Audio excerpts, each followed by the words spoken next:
Oi gente, tudo bem com vocês? Bem-vindos ao Remodelado à Luz da Bíblia. E no vídeo de hoje vamos conversar sobre um tema muito legal, um tema muito importante para a nossa vida cristã.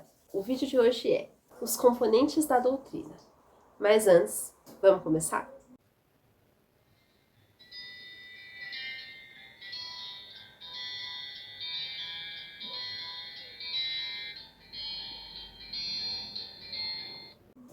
Nossa leitura bíblica do vídeo de hoje vai se passar no livro de Deuteronômio, no capítulo 32 em diante. Só para relembrar, nós estamos numa série. Esse vídeo vai ser uma série de 5 capítulos e nós vamos conversar sobre os componentes da palavra de Deus.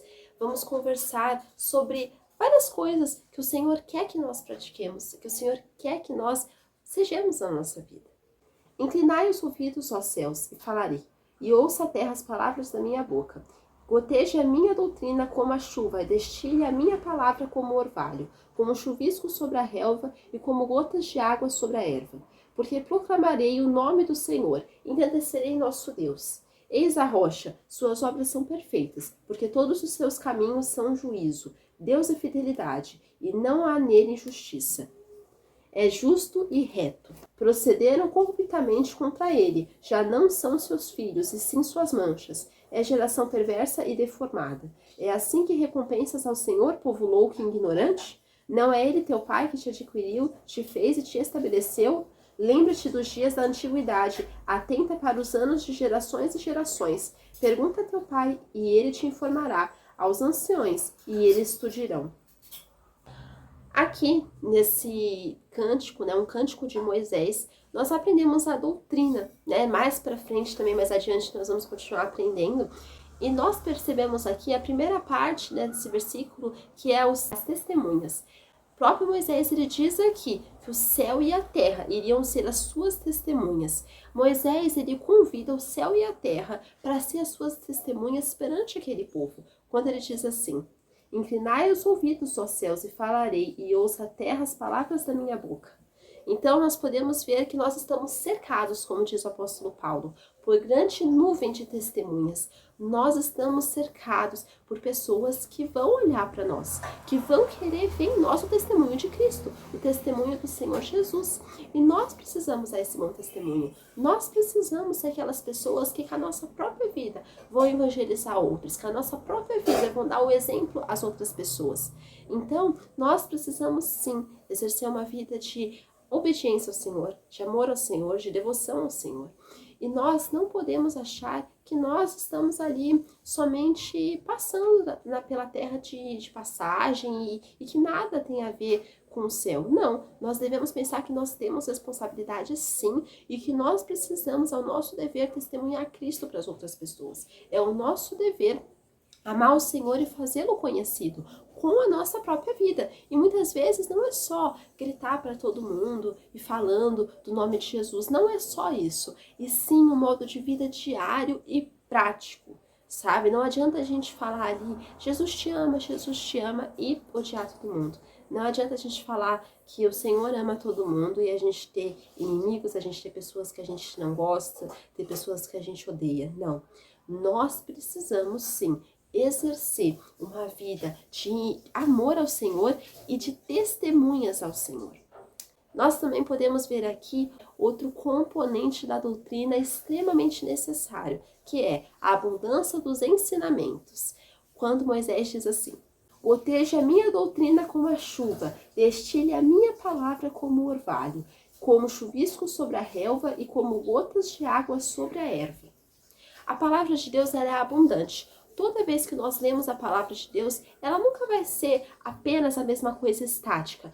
A letra mata, como a Bíblia mesmo diz, mas o Espírito vivifica. Então, se nós estamos lendo a Bíblia somente na letra, naquilo que está escrito ali, teoricamente, nós não vamos aprender muita coisa. Mas se nós nos dedicarmos a uma vida de meditação, a uma leitura atenta e uma leitura com sensibilidade no coração ao Espírito Santo, nós vamos ser edificados, nós vamos ser alimentados pela palavra de Deus. Então cultive esse hábito na sua vida. Não passe nenhum dia da sua vida sem ler a palavra de Deus, não passe nenhum dia da sua vida sem orar, sem ter esse momento com Deus de amor, de devoção, de oração, de comunhão com o Pai.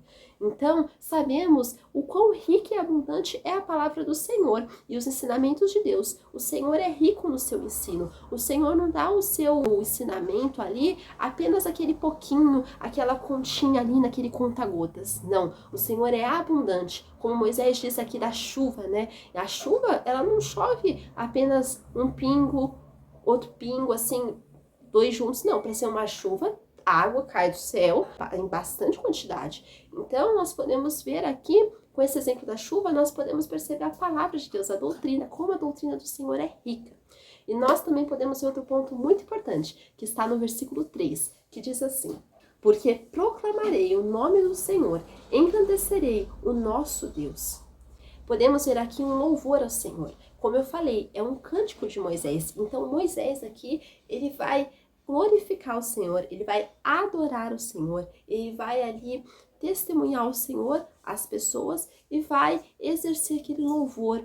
Que esses ensinamentos do cântico de Moisés, eles têm o objetivo também de ensino e de nos ensinar e também de adorar ao Senhor. Precisamos prestar louvores a Deus, precisamos ter um coração adorador ao Senhor, e não somente quando nós cantamos as músicas, as canções, os louvores, mas quando nós vivemos uma vida de devoção, quando nós vivemos uma vida de amor ao Senhor, nós estamos ali louvando ao Senhor. Quando nós, no nosso coração, no nosso íntimo, bendizemos a Deus, nós estamos louvando ao Senhor. Então, a adoração, ela é algo muito especial, muito importante. E Deus é digno de todo louvor, de toda adoração. Ele é digno de todo o nosso amor. Então, também podemos ver aqui uma coisa muito importante. Nós podemos perceber aqui um componente da doutrina extremamente necessário, descrito no versículo 4, que diz assim: eis a rocha, suas obras são perfeitas, porque todos os seus caminhos são juízo. Deus é fidelidade e não há nele injustiça, é justo e reto. Nós podemos perceber aqui, descrito nesse versículo, a natureza de Deus. Então perceba até aquilo que a gente falou, né? Nós podemos perceber os componentes da doutrina aqui descritos no Cântico de Moisés. As testemunhas, podemos ver aqui o ensino, a doutrina, a abundância dos ensinamentos de Deus, o louvor a Deus, e agora nós estamos falando, né, conversando sobre quem Deus é. Qual é a natureza de Deus? A primeira coisa aqui que Moisés cita, né, falando da natureza de Deus, colocando aqui um louvor à natureza divina, é rocha. Moisés coloca o exemplo da rocha. Rocha é uma coisa firme, rocha é uma coisa que não há inconstância. A rocha é algo duro, é algo firme, é algo que serve como alicerce, como fundamento. E Moisés diz o que? Deus é rocha. Ele fala, eis a rocha. Então podemos perceber, Deus é o firme fundamento em que nós podemos confiar. Deus é aquele que cuida de nós e ele é alicerce, ele é fundamento, ele é firmeza. Nós podemos ver aqui até descrito, né, também no Novo Testamento, quando diz, falando de Jesus, que Jesus também era a pedra. Né? Então nós podemos sempre perceber essa rocha, a pedra, nós podemos sempre perceber algo duro, né? Porque Deus, ele não há sombra de dúvidas, não há inconstância, Deus é Deus. Então podemos perceber também outro ponto que Moisés diz sobre a natureza de Deus. Suas obras são perfeitas, porque todos os seus caminhos são juízo. Quando nós andamos com Deus, temos que ter uma vereda plena, uma vereda sem curvas, uma vereda certa. Como a própria palavra de Deus diz, que a vereda do justo é como a luz da aurora, que vai brilhando mais e mais até esse dia perfeito. Aqui diz que os caminhos de juízo, né, são de Deus. Deus tem um caminho de juízo. Os caminhos de Deus são sempre certos. Então até essas frases, né, esses ditados populares, demoníacos, que diz que Deus escreve certo por linhas tortas, tudo mentira. Nós podemos perceber aqui que Deus é aquele que quer que nós agimos certos, porque Ele é certo, como a gente vai ver depois até um outro ponto também, na fidelidade aqui de Deus, a natureza de Deus. Nós podemos ver aqui que Deus, Ele tem sim o juízo. Deus é o justo juiz, então ele sabe como julgar. Ele não dá sentenças erradas, sentenças subornadas. Ele dá a sentença certa, porque ele tem o caminho de juízo. Nós podemos perceber aqui também a fidelidade. Quando Moisés diz, Deus é fidelidade. Nós vemos essa palavra fidelidade, como eu falei até no vídeo anterior, que diz que nós temos que ser fiéis ao Senhor. E a fidelidade é um fruto do Espírito. Deus, ele é fidelidade. Assim como a Bíblia fala que Deus é amor, ele é fidelidade também. Então a gente percebe aqui esses atributos de Deus, essa natureza de Deus. E Deus espera que nós venhamos a aprender com ele como filhos amados e pratiquemos essa natureza dele também nas nossas vidas. O Senhor é fiel, ele não desampara os seus. O Senhor é aquele que não rejeita a oração dos seus filhos, os filhos quebrantados, os arrependidos, os aflitos. Mas Deus é aquele que quer que a fidelidade esteja dentro de nós. E ele é fiel. Aquilo que ele prometeu, ele vai cumprir. Podemos perceber aqui outro ponto muito importante, outro ponto da natureza de Deus mostrado aqui no Cântico de Moisés, os componentes da doutrina, que é a justiça e a retidão. E não há nele injustiça, é justo e reto. São marcas do caráter de Deus, a justiça e a retidão. Porque Deus, ele é, como eu falei que o Deus é justo, ele é reto. O Senhor, ele tem um caráter irrepreensível. Por isso nós devemos ter um caráter irrepreensível, porque o nosso Pai é assim. Deus, ele é perfeito. E tanto nos atributos dele, em quem ele é, tanto nas suas obras. O Senhor é perfeito. Então nós sabemos em quem nós devemos confiar. Nós sabemos em quem nós podemos contar, porque o Senhor nos ama e ele quer que nós amemos e confiemos nele. Então nós percebemos, né, todos esses pontos no caráter de Deus, na natureza de Deus. A rocha, que é o fundamento, os caminhos de juízo, a fidelidade e a justiça e a retidão. E agora vamos ver mais um componente da doutrina, que é a corrupção humana. Nós percebemos isso na Bíblia inteira. Nós sempre percebemos a corrupção humana. Em Adão e Eva, percebemos até o Apocalipse, inclusive, a corrupção humana de pessoas que não vão dar ouvidos a Deus, vão blasfemar o nome de Deus, pessoas que vão ter a paga delas no inferno, porque elas não se arrependeram e elas não acataram o sacrifício de Cristo, muito pelo contrário, rejeitaram, não deram valor para aquilo que o Senhor já tinha feito por elas, rejeitaram, foram rebeldes e não quiseram saber. E nós vemos isso no versículo 5, quando diz assim: procederam corruptamente contra ele, já não são seus filhos e sim suas manchas, é geração perversa e deformada. Vemos aqui essa corrupção humana, como eu estava falando, né? Todos esses exemplos que eu falei aqui para vocês, o ser humano é corrupto no seu caráter e na sua natureza. Ainda mais depois do pecado, que a natureza adâmica ficou completamente corruptível.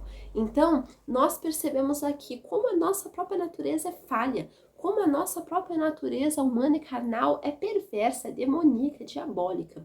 Sem Cristo somos caídos, sem Cristo nós não temos salvação, sem Cristo nós não temos perdão, mas quando nos arrependemos e olhamos para o Senhor Jesus, olhamos para aquilo que Ele já fez por nós, nós temos, e nos arrependemos, nós temos a salvação, nós temos o poder de sermos libertos daquela velha natureza, sermos libertos das velhas obras do passado, sermos libertos de tudo aquilo que desagrada a Deus. Então, os prazeres carnais, eles não têm mais importância, como tinha anteriormente com a velha natureza, porque nós vivemos pelo Espírito de Deus e para Deus. Então, nós não somos mais escravos, nós não somos mais reféns de uma velha natureza, mas somos livres em Cristo para fazer a vontade dele. Então, também percebemos outros componentes da doutrina muito importantes que estão descritos nos próximos versículos, que dizem assim: é assim que recompensas ao Senhor, povo louco e ignorante. Não é Ele teu Pai que te adquiriu, te fez e te estabeleceu? Percebemos aqui agora a ingratidão humana, que faz parte dessa corrupção humana, do caráter corrompido do ser humano. O Senhor investe em nós. O Senhor é aquele que nos dá, sim, a possibilidade de mudar. O Senhor é aquele que nos dá as suas bênçãos. Mas, muitas vezes, o ser humano é totalmente ingrato. O ser humano é totalmente corrupto. O ser humano não quer saber de Deus. A natureza do ser humano, muitas vezes, rejeita o Senhor Jesus. Então, percebemos aqui essa ingratidão humana num tamanho, num grau tão terrível, que vai vir o juízo no grande dia do Senhor Jesus. Ele vai julgar essas pessoas, ele vai condenar essas pessoas por causa das suas obras. Podemos perceber também o investimento de Deus na vida do seu povo. Podemos perceber aqui o investimento que Deus faz em nós, a ponto de enviar o próprio Filho para morrer em nosso lugar, para nos dar a salvação. Então nós podemos ver esse investimento de Deus. Até quando Moisés diz naquele versículo 3, marcas do investimento de Deus na vida do seu povo. Não é Ele teu Pai que te adquiriu, te fez e te estabeleceu? Nós vemos aqui que o Senhor criou, o Senhor adquiriu o seu povo. O Senhor adquiriu a sua herança.